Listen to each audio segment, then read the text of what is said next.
One day, the sun will turn off the lights.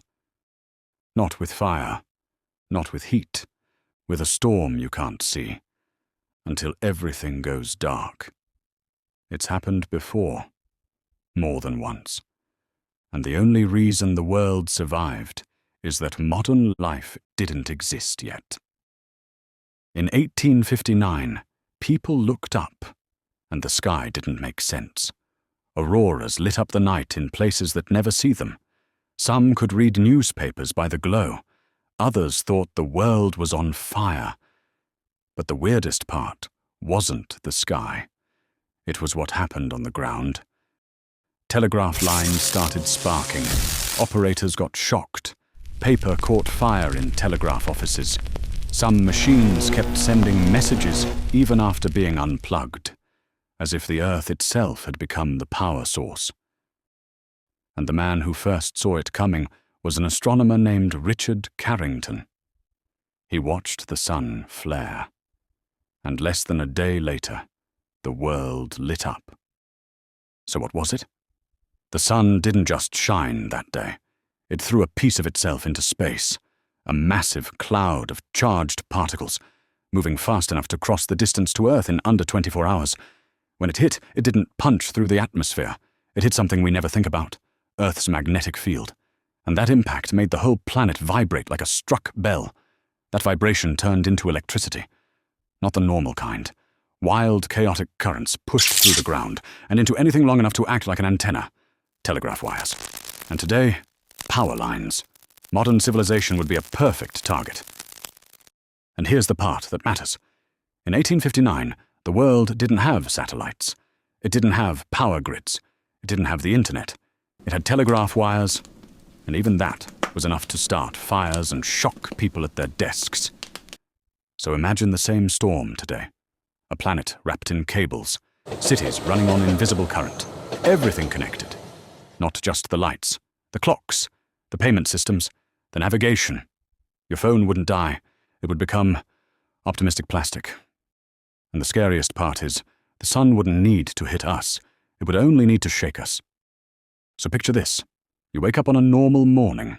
Your phone is dead. Not empty. Just dead. No signal. No internet. No weather app to tell you why the sky looks weird. You try the lights. Nothing. Outside, the street feels wrong.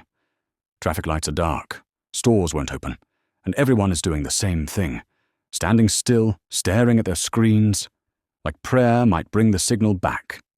At first, you think it's local. Then you realize it isn't, because it's not just your house, it's the city. The ATMs are offline. Card payments don't work. And suddenly, nobody knows what anything costs, because prices only exist inside the machine. For a few hours, there's still calm. Hospitals switch to backup generators. Emergency services keep moving. But the problem isn't panic. The problem is time. Fuel pumps need electricity. Supply chains need communication. And modern life has a very short memory when the systems stop talking to each other. And only later, maybe hours, maybe longer, does the real message finally spread. It wasn't a cyber attack. It wasn't war. It was the sun. A day passes, maybe two, and the world doesn't end. It just starts to unravel. Food spoils first. Not because there isn't food, but because cold doesn't exist without power. And in cold countries, heat doesn't exist either. Electric heaters go silent. Homes start cooling down like empty boxes. At first it's uncomfortable. Then it's dangerous. Water pressure gets weaker. Phones become paperweights. And every answer you want requires a screen that won't turn on. The hardest part isn't fear, it's uncertainty. No news, no updates, no official voice. Just rumors moving mouth to mouth like it's the 1800s again. People don't panic because they're evil. They panic because they have families.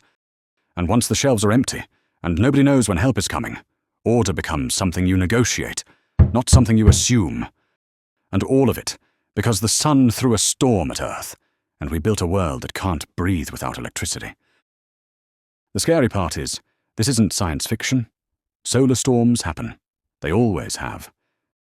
And if you're wondering how long it takes to recover, it depends on what breaks.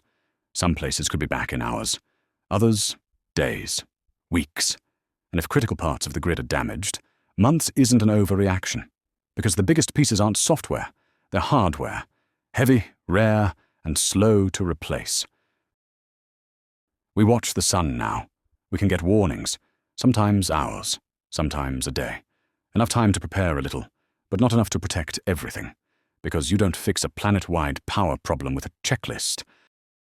And if the Carrington event taught us anything, it's this. The sun doesn't need to destroy Earth. It only needs to remind us who controls the lights.